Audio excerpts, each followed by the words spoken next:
Welcome to the Kindness Project, the podcast designed to share stories of kindness and share how kindness can make positive change in our world, one small act at a time. This episode is recorded live on Facebook. In this week's episode of the Kindness Project, we talk about Wonka, fitness, and we have part 3 of our interview with Abby Barmby from Yorkshire Air Ambulance. Welcome one and all to the second day of lives for the Kindness Project book promotion. If you wouldn't mind flashing the book. Dad? Am I flashing the book this early? Yep, Is that what I'm doing? There's the book. There's the book. Clearly, I didn't promote the book enough yesterday. I mean, you're probably bored of it by now, but there is the Kindness Project book. Nice, yeah. It's a Nice, isn't it? nice, isn't it? that doesn't go as I don't think it's as funny when we do it now as when it in the original video. Well, yeah, because you were 6 in the original video. I was 7, wasn't you? Nice, isn't it? Have a nice time. Yeah, when you do it at 18, I'm not convinced it's as cute as. I mean, you are still clearly cute, but I don't know if it's as cute at 18 as it is at 7. Oh well. What are we talking about today? We're talking about the book. How do people get the book? Was that a question for me, or were you gonna... Yeah, you know all the details. Oh, right, okay, fair enough. I said to you at the start of the podcast, you are leading the way, Charlotte, didn't I? Yep, and you often lead the way through delegation. I'm taking after you. So you're delegated to me. Okay, fair enough. So you can get hold of the book. It depends on how you want to read it. So if you want to read it via Kindle, it's available on Amazon, and as far as I'm aware, there's some QR codes at the bottom of this page. I think on the right-hand side, one of them takes you to the publisher's website where you can pre-order a paper version of the book. So that's one way. The other way is via Kindle, and you can pre-order a copy of the book today for the release date, which is, as far as I remember, Russ, 18th of November. If I've got that wrong, I'm sure he'll send me a WhatsApp. little ping. You'll get a little ping. I'll get a little ping. A WhatsApp. I'll get a little ping to tell me that that's either right or wrong. 17th, apparently, so that's wrong, clearly. So it's the 17th of November is the release day, and you will get both the paper version and the or the Kindle version, depending on what you prefer, into your inbox as soon as it's ready. If you buy it on the publisher's website, which is the Endless Bookcase, they will chuck in delivery for free. So you'll get it delivered. There's no cost for delivery, and it will turn up at your house on delivery day, on the date of publishing, and that is all good, Charlotte. So that is happening. Nice. Are you excited to have the book? Well, you've already got a copy, haven't you? I mean, clearly, I've got the only copy at the minute that exists in the world, which feels a bit weird to say. But yeah, so when it comes out, I will be very excited. But I've got a really busy week coming up as well, because I've got my charter graduation on Friday. So I expect all the pictures. You will get all of the pictures. You will get all of the pictures. So that's going on. So there's a lot of positive stuff going on in my world at the minute, as there normally is. I think you guys have got rain at the moment as well. Like, I've got sunshine and glory. So Glasgow at the minute is sunshine and glory, is it? At this specific moment, yeah. There was a little bit of rain last night, but not a lot. Glorious Glasgow. They should take that as a moniker for the city, shouldn't they? Glorious Glasgow. What other ways would you describe Glasgow? Very big. Big Glasgow. Big Glasgow. I can't see the Glaswegian Tourist Board going Glasgow is big. There's a lot of places. Is there? It's not as big as London, though, is it? How many people in Glasgow? But to be fair, I'm used to travelling London on like the tubes, and then there's me, and I don't take any public transport at all. I just walk everywhere. And that's not a bad habit to get into, though, right? Yeah, I haven't been on a single piece of public transport since I got here. Have you not? Have they got a metro in Glasgow or not? They've got buses. I just don't use them. It's just easier to walk. It's just easier to walk around. So a few things, and again, these lives are designed for you to get involved if you're watching this. We would love for you to get involved, to comment, to talk to us, to share your ideas and experience, and to answer the most amazing questions we've had on the podcast for a long time that I had delegated Charlotte to write. And these are those questions. I did. I hope I did not disappoint with these questions. They are fantastically weird.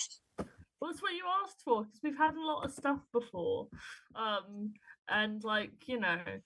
So, question 1: what would be the most surprising first words for a baby? Are we allowed to swear? I'm waiting for producer Russ to chime in on whether or not we're allowed to swear. Have we got a play button on the podcast, Charlotte? I don't know if we do. No.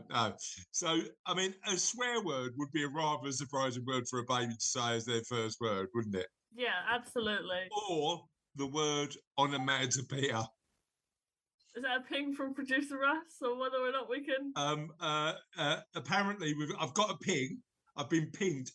Ping would be quite an unusual word. No swearing. We're not allowed to swear on the Kindness Project, clearly, because it's a project about kindness, and we don't swear on the Kindness Project. But it would still be quite surprising for a child for a baby as their first word to admit a swear, wouldn't it? Very funny indeed. What swear word, Charlotte, would they admit? Any of them would be fun. You're not allowed to say. I'm not allowed to say them. So an unusual first word for me that a baby would say would likely be a swear word, or the word onomatopoeia, or that Welsh town that I can never pronounce. No, I can't do it either. I can't do it either. What's your next question? My next question: if you could have an animal companion to be with you for the rest of your life, what would it be and why? So what is this animal companion doing for you? Just chilling. Just being with you forever. Have I got to feed it? I mean, you can not feed it, I guess. It lives as long as you do. Just imagine that. So if I don't feed it, it will still live as long as I do? Yes. Is it an imaginary animal companion? Well, no, you'd be able to physically pet it and stuff. Right. So it lives for as long as I do. Yeah. I haven't got to feed it. No. But it's not imaginary, it's real. Yeah. Can other people see it? Yeah. Okay. Has it got to live in my house? Yes. Okay, what would you go for? I don't know, I'm asking you. It's a good one. It's a good one. I'll have to give that some thought. What's your next question? Most appropriate name for a chicken? Alan. Alan? Alan is an underrated and underused name, in my opinion. What would you go for? I don't know. Okay. Next question. Chicken. You just name it chicken. Yeah, but that's like calling a baby or calling a boy, isn't it? Yeah, chicken.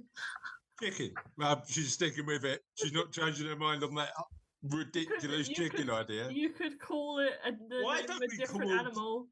You could call it elephant, pig, Now, Lion the chicken. I've got a feeling that would severely confuse that chicken. Lion the chicken. Lion the chicken. Lion the chicken. Chicken, you lion. What's your next question? I have it in. So why am I trying to remember it off the top of my head? What is the best sound to help you sleep? You know what?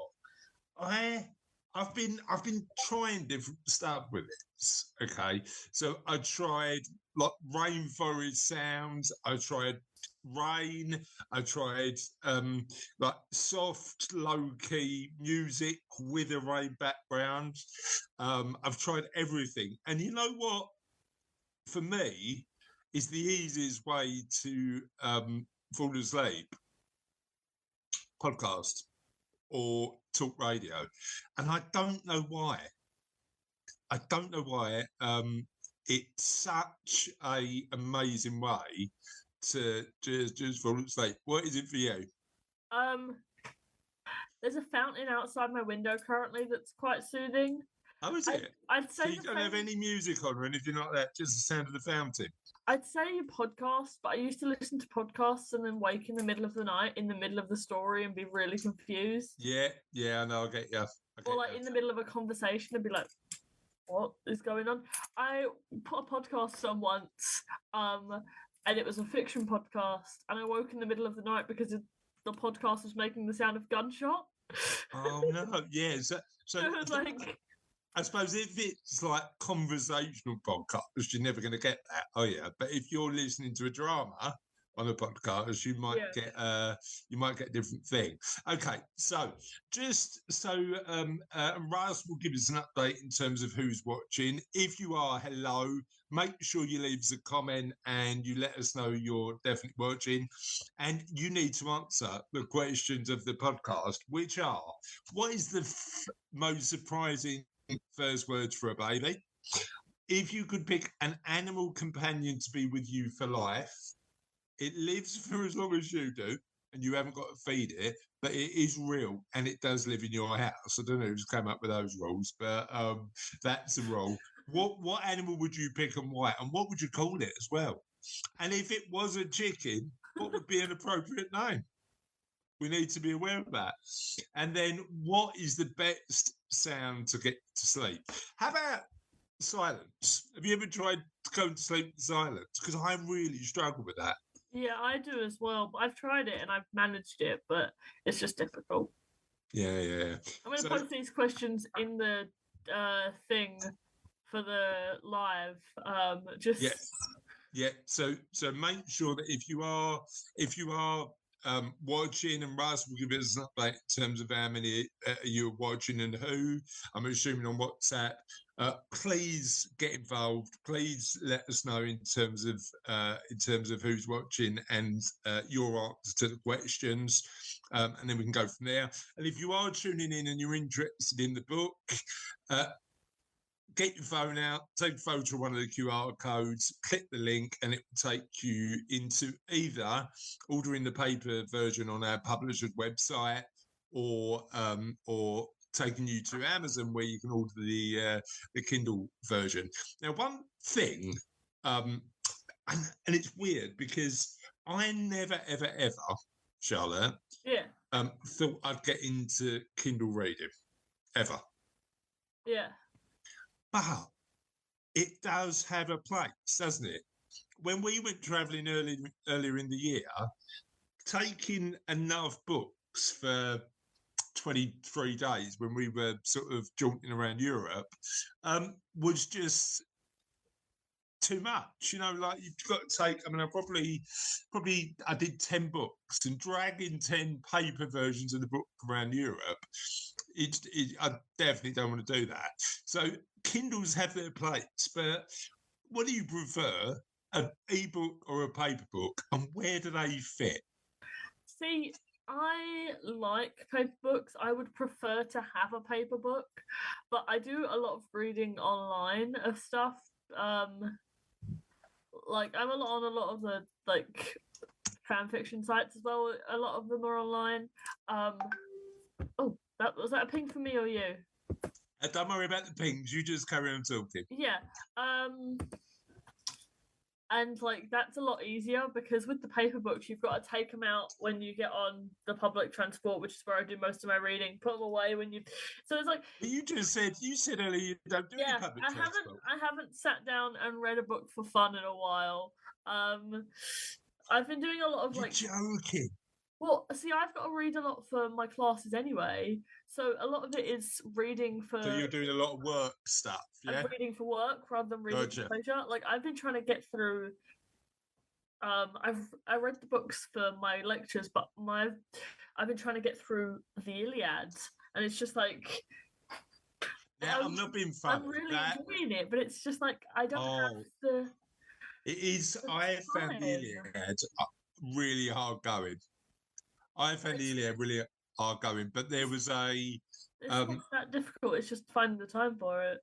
Yeah, there's a really good podcast on BBC Sounds, which are comedy versions of the classics that are worth giving a listen to. So the woman who hosts them is a classics expert, Charlotte, but also stand-up. So she does like stand-up versions of all of the classics. I will email you a copy because they are absolutely brilliant. We'll put in the show notes as well. Oh, I'm really enjoying reading it, but it's just like finding the time to sit down and read them outside of the reading I've got to do for everything else when I'm not tired. Can I quickly show you something as well that might be of interest? So I am lucky enough, as you know, to get sent quite a lot of stuff. People send me stuff through the post, which is always very nice. And the other day, I got sent this lovely black box, okay, which contains a bunch of books. I'm just going through it now, but look what came in it. Lint chocolate, Charlotte. Lint chocolate. And I've got lint. I'm just remembering our hands full of chocolate. I know. This is what I want to talk about, right? So in this box, I've got chili chocolate, lint chili chocolate, and lint salted caramel flavour. Is there any other flavours in there? No. Okay. That factory. Now, when the box arrived, clearly there's some other stuff. There's some books and some notepads, and it very kindly sent to me, which happens a bit. One of the things that I thought when I opened it, because just so you know, not only were the 2 lint chocolate bars in there was a bag of lint balls. You know, those amazing balls. I opened it and thought, I'm never gonna eat that because I've literally had a lifetime supply of lint chocolate, and I'm never going to eat lint again. Straight from the tap. Straight like that. Right. Now, the reason being, listeners, because clearly we want to explain what's going on here, is Charlotte and I were in Zurich earlier in the year on our little trip around Europe. And one of the things that we decided to go do while we were in Zurich is go to the lint chocolate factory / museum, right? And the way I've been describing it to people is the closest thing to Willy Wonka's chocolate factory as you're going to get in the real world. Yep. Do you want to talk through your experience of the lint chocolate factory / museum? Okay, so you go in, you got a ticket.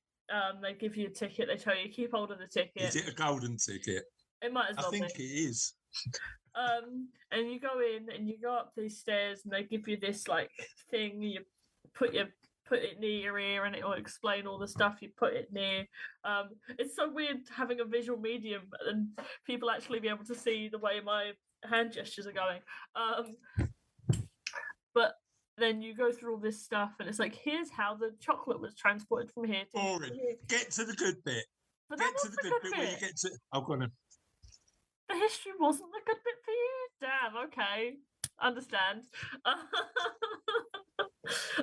And it's talking about all like how it originally like stuff like chocolate and hot chocolate were sort of made. And you sort of walk through this whole thing and it's got like it's projected onto walls, and there's little 3D models and little interactive bits, and it explains the history of chocolate and how it came to be popular in like the UK and London, stuff like that, even though we were in Zurich. But anyway, and then you wander through past all the history stuff into this giant silver room. Here we go. Here's the good bit. With little white plastic spoons as you enter, and taps that you stick the spoon under, and when it comes out, it's got chocolate on it, and you just You do what? You do this. You do the chocolate spoon hokey cokey. In, out, put it in your mouth. Put it in your mouth. Do the hokey cokey and you turn around. I mean, literally, it was hot melted chocolate in an unlimited way, wasn't it? And then there was a bit where you stuck your hand under it, and it just dropped a piece of chocolate in your hand. Well, that was room 2, wasn't it? And then you move on past that. You get rid of your spoon, and you go into room 2, and you put your hand under these machines, and they had like little descriptions and stuff. And you put your hand under it, and then it gives you a piece of chocolate, and you eat it, and it's like, and then you move into room 3. No, hold on. Can I just clarify one thing? The noise you made to eat the liquid chocolate was the same as the noise you made. Right, let me addend my liquid chocolate. Well, we're going for a sloop now, are we? For that one, we're going for a slurp. For the second one. Sorry, do the first one again. Great. Second one. I didn't even hear that. That was silent chocolate eating. So we've got and then you move into the third room. The third room, it's basically this one guy, and he's got rows and rows and rows of Lindt chocolate. And there's this little ball you can go and sit inside with a green screen. I've still got that picture somewhere. I'll find it. And you get your picture taken. You can just like take a handful. It says take 1 or 2, but there was like. Well, I mean, there is a decency threshold, isn't there? Yeah. So we'd already been in 2 rooms where you could eat free chocolate, the liquid version, and it's unlimited. Nobody's like sort of telling you how much or how little you can eat. Then there's the next room where you're just using the machines and the little sort of cubes of chocolate come out. And then there's the third room, which is effectively filled with different flavours of the Lindt chocolate. Are they called chocolate balls? They're not, are they? What are they called? I don't know. I don't know, but you know what I mean. It's the Lindt. Yeah. It's the Lindt chocolate balls. I mean, you know what I mean, but I'm just hoping our listeners know what I mean. So those Lindt chocolate balls, right? Now, they've got a Lindt chocolatier with his white sort of outfit and his big white hat, who isn't really a chocolatier. He's there to make sure you don't take the mick with the balls. I think, personally. What do you reckon? Yeah, no, but like, there was a lot of people just like taking handfuls and then moving on. I mean, the worst thing is when the Lindt chocolatier, who was basically the security guard protecting people taking the mick with the balls, went on a break, and a woman. Could have been a man, but it was, in this occasion, it was a woman, with a dress, with pockets. 2 massive pockets, was shoveling Lindt chocolate balls into her pockets. I imagine that she was very disappointed later that day, because I put one in my pocket. They melt, don't they? They melt really quickly. It was such a hot day. I put one in my pocket because I knew we were going to get on a train, and I was like, I'll have this for later. And I pulled it out, and it was just a puddle in a wrapper. Yeah. I mean, I've got this image of like all of those balls. I'm saying balls way too much. That would be a weird thing for a babe to say, wouldn't it? Balls is their first word. All those chocolate balls just melting in somebody's pocket. That would be an unusual thing to happen. Anyway, haven't even got to the best bit. you move on past this room, and it sort of takes you to like a production line looking thing. Not the important aspect, but was very cool. And then you get into a line, and you get to the front of the line. You scan your QR codes from your ticket. Remember the ticket? I mentioned it. First thing I mentioned. Tells you to keep ticket. You scan your QR code for your ticket. And this little thing starts with this little like mechanism and the ball rolling, and it is a proper Willy Wonka style thing, isn't it? And then there's a little person pretending to grab the ball, open the ball, and then drop a chocolate. And then We are saying balls way too much in this podcast. There was a lot of balls in this factory. They are chocolate balls, by the way, ladies and gents. No, the one I was talking about was a big gold ball. Just one gold ball, yeah? Well, there was one on the other side as well. Yeah. Sorry, a pair. Well, no, because they were moving in different directions. A pair of wobbly balls. What? Right, what are you doing? What are you doing to me? We are going to get banned from Facebook. I'm already banned from Facebook, clearly, but I don't want to get banned again. There was two separate mechanisms and two separate people who grabbed the balls and opened them. There was a man in control of both of the balls. There was one man and one woman. Right. Who were keeping an eye on the mechanisms. They weren't real, though. They were digital recordings that just were on loop. No judgment. No judgment. Right. And then it dropped a piece of chocolate out from the metal ball. Because that's what's in metal balls, apparently. Clearly. Well, it is when you go to the Lindt chocolate factory, isn't it? And then, like, you take the chocolate and you waddle on back downstairs. Waddle? Why are you waddling? Why are you waddling? I mean, to be fair, I was waddling because by the time I'd eaten my body weight in Lindt chocolate. This week we have part 3 of our interview with Abby Barmby from Yorkshire Air Ambulance. But also, I think sometimes the stories help, don't they? Yeah, you know, like when I think about the charities that mean a lot to me, I always think about the stories of impact. So, what's the standout story for you that, like, sort of really explains the positive impact the Yorkshire Air Ambulance has? Oh, goodness, there's been loads over the years. I think one that I was personally involved with,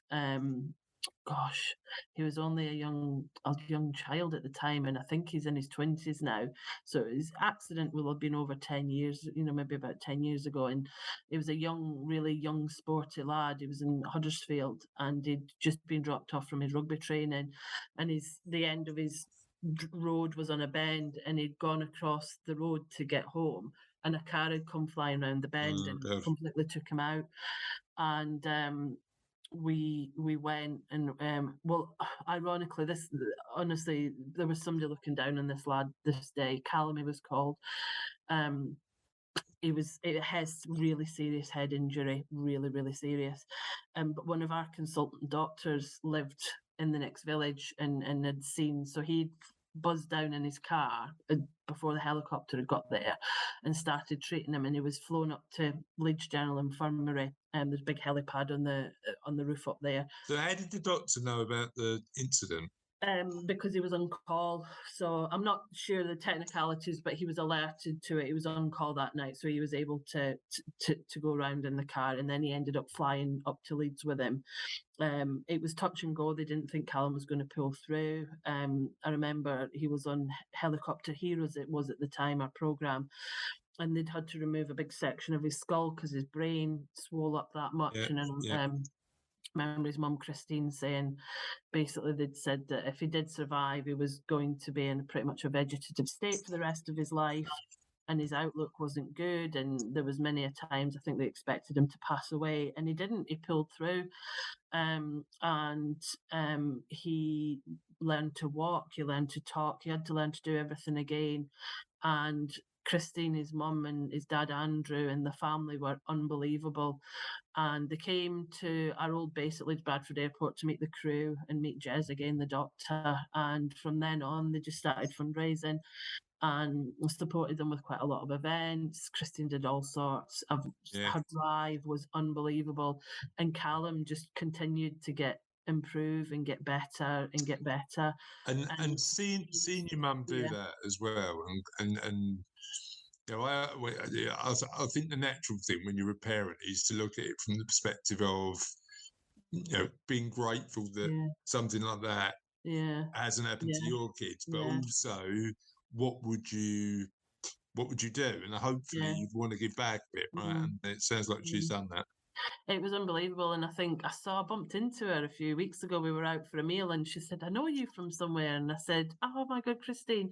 And I think he couldn't play rugby again. He wasn't allowed to play any contact sports, but I think I'm pretty sure he trained to be a referee instead. And then when I spoke to her last, he was working, he'd got a job. He was working as like a business apprentice somewhere, but he was doing really well for himself. And that could have been a completely life lost, couldn't it? Yeah, a completely different outcome. And it's hard to distinguish because everybody that we go to, you know, it is everybody's lives at the end of the day. And you know, you just have to watch Helicopter ER to see firsthand the work that our people, it's unbelievable. And there's loads of stories. It makes I find it funny sometimes that I sat watching the program and you've got people from all across the world, and I'm watching people that I sit and have a brew and a cup of tea and a bit of banter with in the ops room, and these people have got like fans across the world. It's quite surreal. You know what? It's.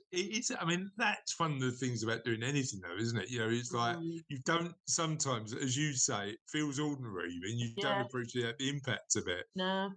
It's. I remember walking into my office one day, and there was a lady sort of not waiting for us because we're in a sort of quite a sort of large office. We got one space in a larger office, and she went, I know you, and I don't, and it was from the podcast. She'd been listening to the podcast, and just randomly, I didn't know her personally or anything like that. Yeah, and she just like, and then we get, I mean, some of the messages we get from around the world are absolutely amazing. Help me understand how the TV show helps as well, because I'd imagine. It's unbelievable. We've been so lucky to have, I think we're about 15, 16 years we've worked with the team now.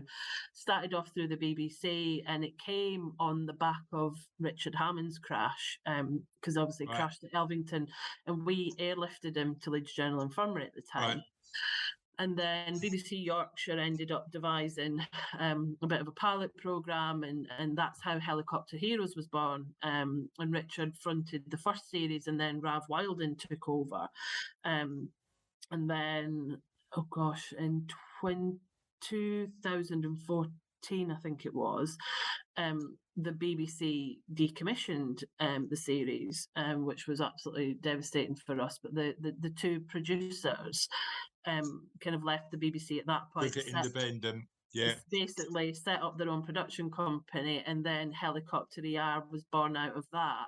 And then we've had a really, really successful run on Discovery Plus ever since. We're currently airing Series 8 at the minute. We're about three or 4 weeks into Series 8 on that.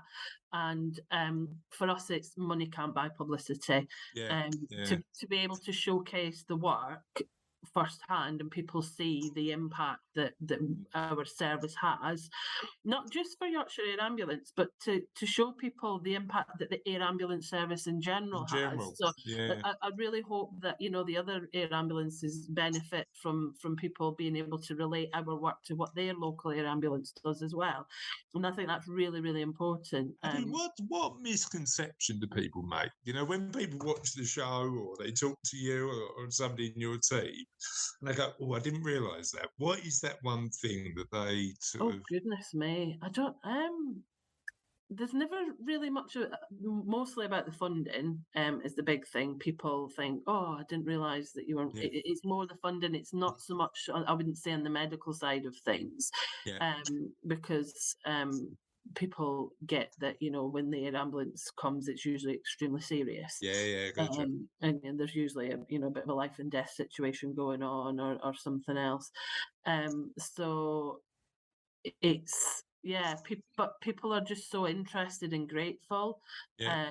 And it's a real privilege, actually. I would say it's not a job. I would say it's a lifestyle choice. Yeah, it's a vocation, right? Yeah, we're very much, certainly at the charity where, we've kind of a family mantra, and we, look after each other. And I just, certainly am in awe of my paramedic colleagues, and the pilots and the doctors, and they literally save lives for a living. Yeah, It's pretty 100%. unbelievable. Anybody, all NHS workers, to be fair, I think are great, but and some of them are, they're so humble as well about it all. It's their job. They just see it as a job at the end of the day. Yeah, but it's not. It's not. I mean, the reality is having that positive impact on people's lives, but also looking at it. And I've got a friend who's a matron, so runs a couple of wards at a hospital near us. Being in quite stressful situations and having to make really important life or death choices is not something I think I could do, to be honest. So it does take a special sort of person to be able to do that. And certainly he does an amazing job. And the paramedics I know do an amazing job as well. Talk to me about challenges, because so we talked about the positive stuff, but there's always challenges that happen in charities and life in general. What's your biggest challenge at the moment? A bit like everybody. It's funny. We've always been a pretty successful charity. We've always, we operate almost like a small business. You have to have a budget. You need staff to run it. You have income to bring in. We've always hit our budgets. We've always hit targets. We've controlled our spending. So we've got ourselves into quite a robust position. Good position. It literally, in these last 2 or 3 months, things are really starting to change. We are seeing a massive impact on people's spending. The cost of living crisis is having a huge impact. We're not immune to the electricity and the gas increase. We've got we've got a head office. It is not very big, but a main office and 2 air bases to heat and to power. And petrol, right? And fuel, that's doubled. So whereas previously we were maybe, say, we're spending 100,000 a year on fuel, that's now 200,000. Inflation hits us. We employ people, but it's little things. We were literally just discussing this yesterday in a meeting. But on the fundraising side of things, like pre-COVID, there was there would be fairs and coffee mornings, and every Christmas there'd be, Christmas fairs to go to and whatever. But community groups are disbanding and dissolving post-COVID. People aren't getting back together. They're not as many people are going out, and that's where we're starting to see, things suffer. I was speaking to a colleague that works in the East Yorkshire region, and he was telling me that 2 of their biggest events that they would normally cover at Christmas, like 2 big Christmas fairs that always annually took place at some local stately homes, have been cancelled. And he said, at one of them, he said we would take maybe £2,000 over a weekend selling merchandise and Christmas cards, and so that's income lost that we then have to either go and find from somewhere else, or. And if that happens across the board, there's a lot of £2,000 over the course it's of the little year. things like that, and it's just. It's events not taking place because groups are disbanding, or events aren't, people aren't going out and about as much. So we're having to really think about diversifying and online and appealing what's going to appeal to people. What do people want? Do they probably don't want expensive balls and events like that. They maybe want things, and it's not just about monetary giving. It's about exploring options for people that maybe want to help the charity in some way, but maybe don't want to give time. Yeah, want to give time to volunteering, or things like we have a successful recycling scheme. So if your towels are coming to an end of their life, or you've got a bag of clothes that your children's outgrown, then we can we work with a recycling partner that sell them on. So it's working out other ways that people can support. To be fair, Chris, it's something we've always done, is tried to offer our supporters different ways, almost giving them like a bit of a shopping list about, right, why don't these are all the different things you could help us by, what suits your personal circumstances the best. Because sometimes people can't afford to give a monetary donation, some people can't, but they'll volunteer their time. But as you say, Abby, people do want to help, don't they? They do, and that's the thing. Like, I think that's what Yorkshire and the UK are grateful. We're generous where we can be, 100%. And we as a charity will always be forever grateful for that support. That's great. Well, so we talked about some of the challenges, but I know from our last conversation the future's also fairly bright for the medium to long term. So talk to me about some of those plans. So next year's a really exciting year for the Yorkshire Air Ambulance. So in March and June, we are expecting 2 new aircraft. So upgrade to our current Airbus H145 models, which will be 8 years old next year. We were due to change them about 10 years, but Airbus brought out a new model, a 5-bladed model with kind of upgraded avionics, and basically we struck a good deal. It would probably be about this time now. Helicopter manufacturers, I can't imagine them. I don't know. I don't know why I've got this perception, but I can't imagine being the most charitable people in the world. Are they quite fair in terms of? I'm not sure, because I've not been involved in the contract negotiations myself. Either you've got a really good negotiator on your team, or you've got an amazing. They're quite charitable. I think it's a bit of both. We are the first air ambulance to take a brand new built from scratch 5-bladed models, so it's in their interest to have them in the market. Because the H145 is becoming the standard, very popular amongst the air ambulance community and the emergency services community. I think the police use them as well. So it's probably in their interest to have them operational. We would have been about. It's not like when you buy a new helicopter, it's not like going buying a car and it's like, can be anything between a 3 and 12 month lead time. You're looking at 2 to 3 years. So about now we would have had to have started planning for the next couple of years anyway. So we've only really brought the plans forward ever so slightly. And so, for us, it's always about providing the people of Yorkshire with the best possible service. How long does a helicopter last? It's a funny one. They're slightly different to cars in that.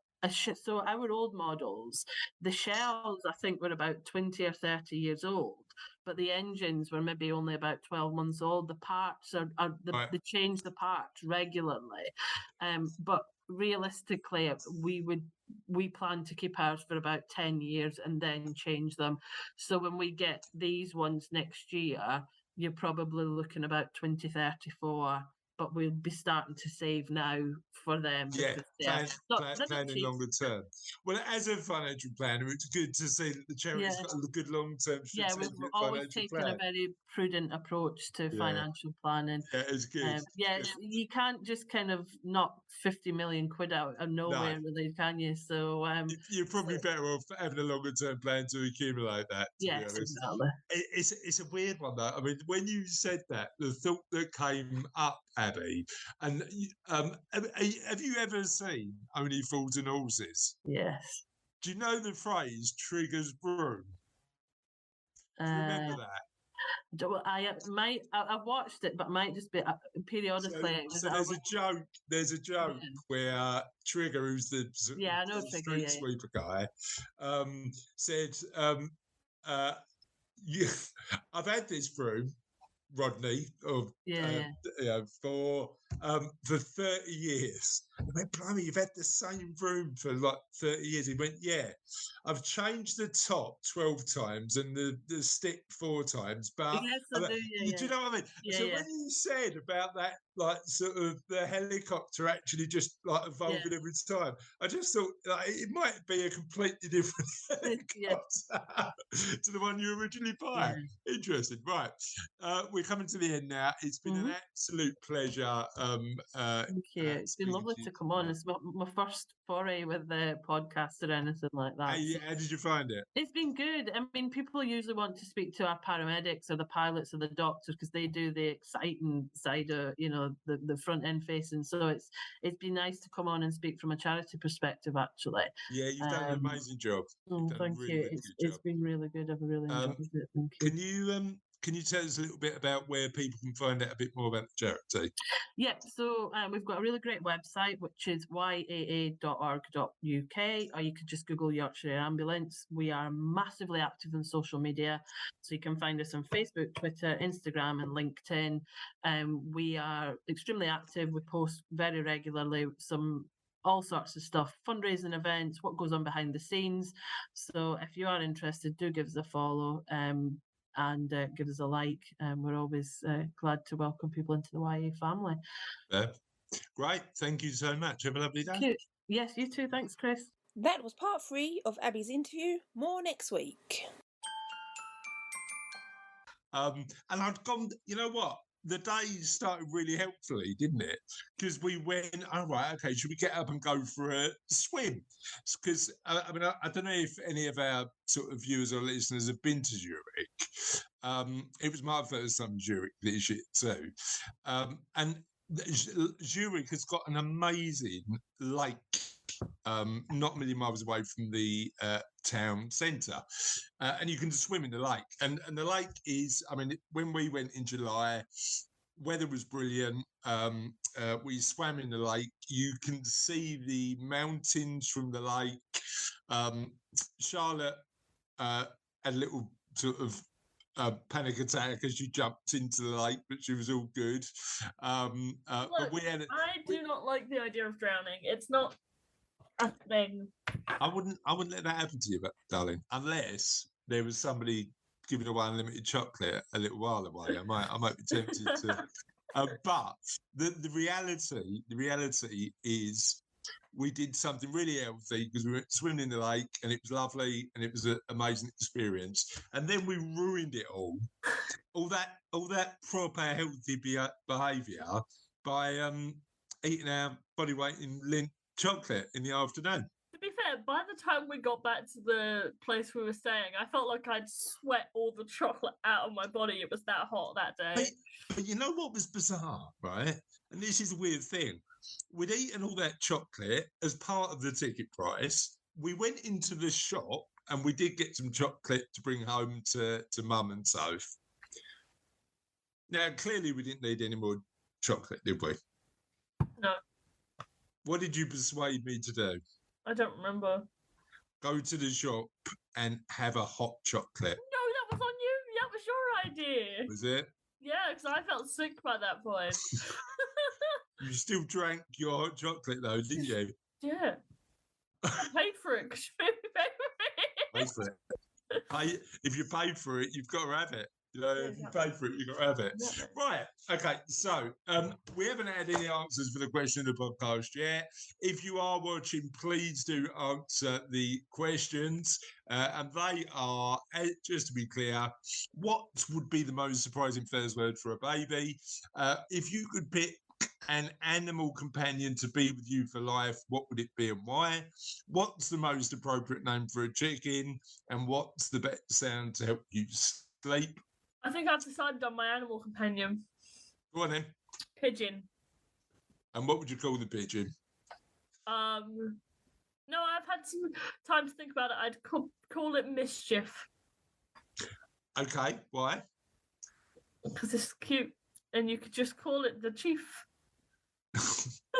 You had I don't know if you remember this, but we went to the Tower of London once. And you and your friend, I think it was you, I'm pretty sure it was you, you and your friend saw a pigeon and decided, because we were at the Tower of London and it was royal themed, to call that pigeon Henry VIII.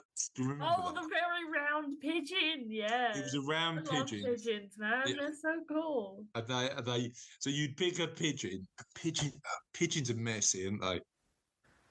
They're so cute, though. No, they're vermin. Oh, They're vermin. Get rid of them. no, they're so Right, cute. okay. They're like spiders and rats. Sorry. In your list of cute animals, what's at the top? Pigeons, spiders, and rats. Spiders and rats. Spiders technically aren't animals. They're arachnids, but they have close relation to scorpions. Also cute. Not close relation, but they're in the same sort of like. Where are you putting kittens on this list?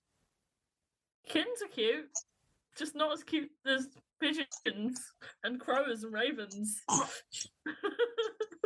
This is getting dark. This is getting dark.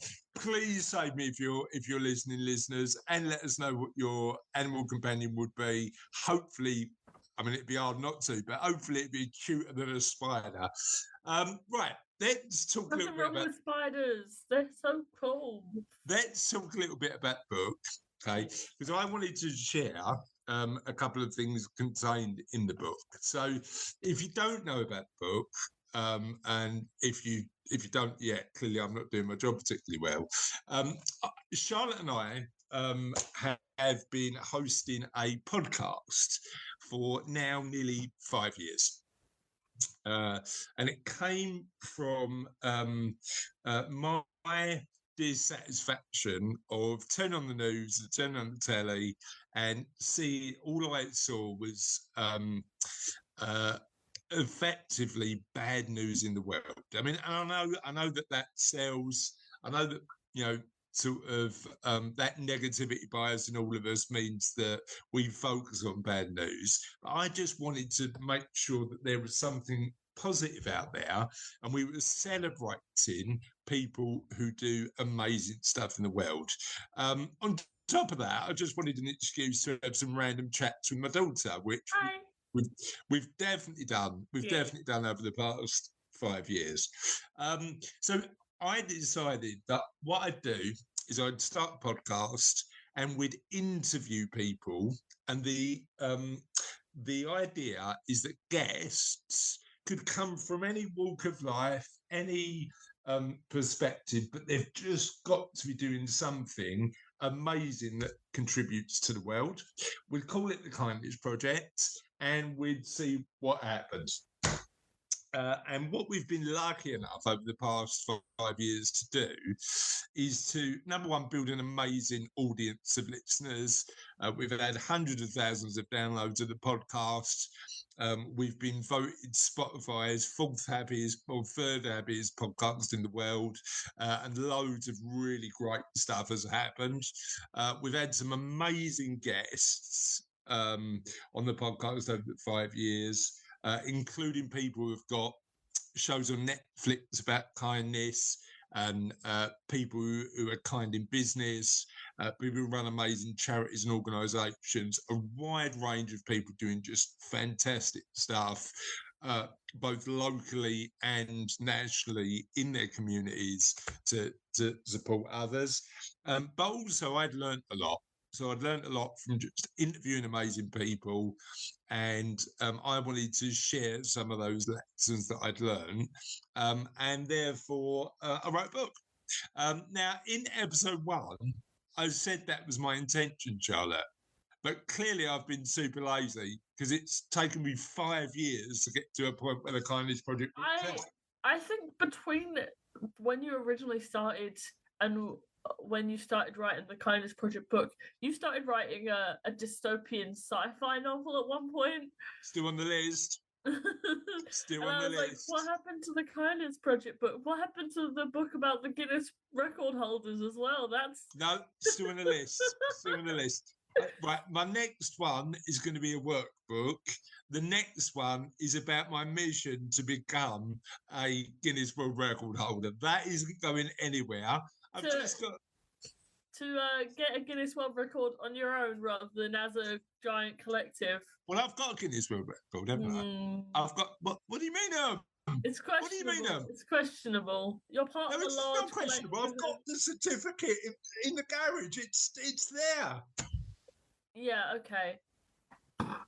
Okay, I've got 1/43,000th of a Guinness World Record, haven't I? Yes. How much fraction of a Guinness World Record have you got? Nothing. But I thought the goal was to get a Guinness World Record, not a fraction of a Guinness World Record. I'm working slowly. I'm working my way. My certificate from Guinness World Records says I've been part of a Guinness World Record. Yes. So does that make me a Guinness World Record holder? No. It makes you part of a group that is a Guinness World Record holder. It doesn't make you individually a Guinness World Record holder. I'll get there one day. Back to the book. Right? So, so what I've done is share some of my experiences from speaking to just so many amazing people across the past 5 years in a bunch of areas. And what we've talked about, firstly, in the first chapter, we've talked about being kind to yourself. And it's really interesting. I mean, we've had this conversation before, haven't we? That where we've talked about putting your own, that plane analogy where you've got to put your own oxygen mask on first to help others. Somebody had a really good analogy, tell me an analogy the other day, which was all about you're unable to pour water from an empty jug. So you've got to make sure that as an individual, if you want to be kind with others, you make sure that you're being kind to yourself. And I share some things that work in my life and some things that I know work really well for other people in terms of that. So, exercise, growth mindset, being grateful, avoiding comparisons, but also being kind to yourself when you make mistakes. So, share loads of examples of that in the book, and you can read a lot about how you can be a bit kinder to yourself. Next, I talk about everyday kindness and the small acts of kindness you can take to just make other people's lives incrementally better. We had an amazing guest on the podcast who spoke about this and wrote about this, a lady called Bernadette Russell. I'd certainly check her out on YouTube because she's got some amazing content. But also I talk about how it's actually kind to ask for help, because even though I think sometimes we assume that asking for help is a burden. We all want to be wanted. We want to be useful. We want to be needed. And Benjamin Franklin, one of the founding fathers, knew this, and the effect of building positive relationships by asking for help is actually called the Benjamin Franklin effect. The full story is in the book, but I'd look that up. I talk about the gift of time and the fact that we have. We've had loads of guests who contribute their time to great causes. My friend Patrick talks about Good Jim, who he does loads of work for. But the one that, and it was a really early interview in the podcast. One of my favourites was a guy called Hans, who was a blind guy over in Denmark. Do you remember this story, Charlotte? Yeah.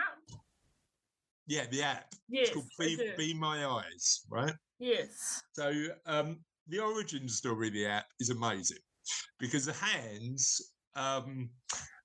wasn't a coder. He was blind, and he knew that it was a bit of a pain if he wanted some post read, or he wanted to know what looked better, the red shirt or the blue shirt, or even what shirt was red or what shirt was blue. He had to knock at his neighbours, ask him to just help him out for like 10 seconds. And it was just awkward to do, awkward to get the help he needed. So what Hans did is he thought, well, look, there's got to be a better way to do this. And we've now got the technology through our mobile phones to get this sort of stuff done.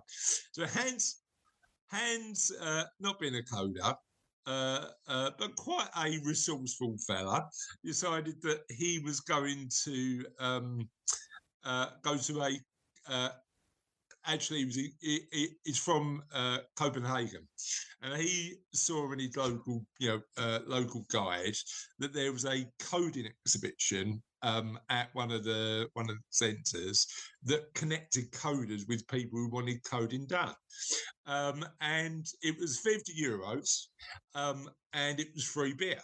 So Hans said to me when I interviewed him, even if I was in a position where I went along and didn't find the coder to help me with its app, at least I'd get really drunk. So for Hans, it was the day was going to be a potential win either way. The good news was he did find actually a team of coders to support the delivery of Be My Eyes.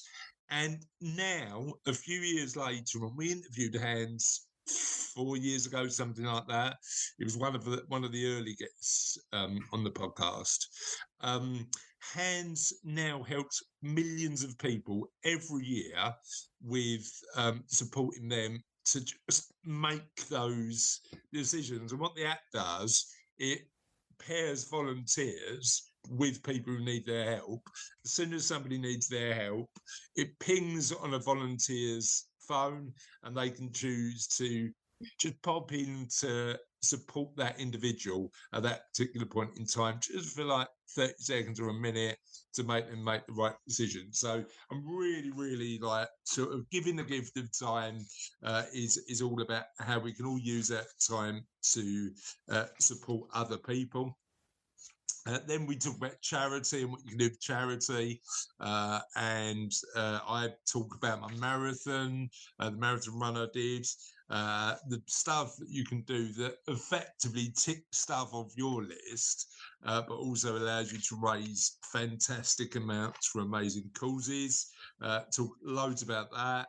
I also talk about one of our guests, Danielle, who dressed as an elf, travelled around the UK and gave kids presents in hospices. An amazing story. I talked about using money for good and making sure that you're using your wealth, not only when you donate to charities, but also leaving money in wills, and how you can use your money to sort of make sure there's positive change. And I also talk about when kindness is involved in business. You know, I run a business, and one of my values is do well, do good.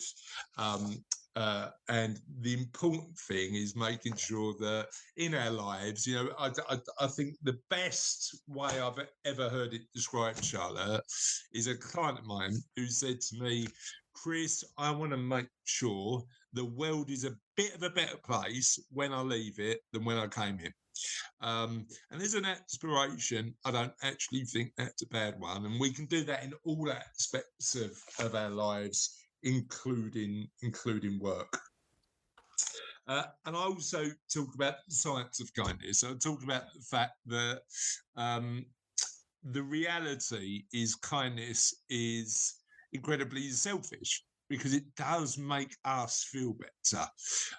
So I talk about why kindness makes us feel good, why helping others makes us feel good, the chemicals it produces in your body when that happens, and why being kind to yourself and to others is really important. And I finish with a conclusion of all of the things that we've talked about in the book, which includes my philosophy. And this was magpied. This was stolen from one of our amazing guests who run kindness.org, Jacqueline and Melissa.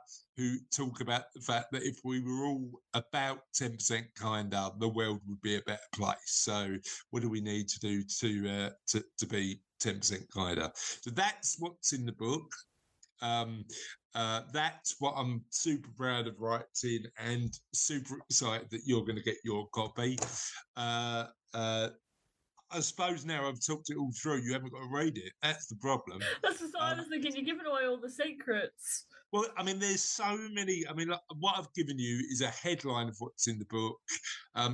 What I want you to do is read it and get 3 things that you can positively action to make your communities, your world, a little bit kinder, because if we all do that, hopefully that will create a ripple effect to make the entire world a bit of a kinder place. If you're watching live on Facebook, the QR code will take you to the places you need to order the book. If you're listening to this on the podcast, visit www.thekindnessproject.co.uk and you'll be able to get everything you need to order the book. There'll be a little badge at the top that says book that will give you everything you need to order the book. And that is it for another live edition of the Kindness Project. Have a lovely Sunday, because we're recording this on Sunday. If you're listening on the podcast, whatever time it is, have a lovely remainder of the week, and we will see you on the Kindness Project soon. Bye. Bye.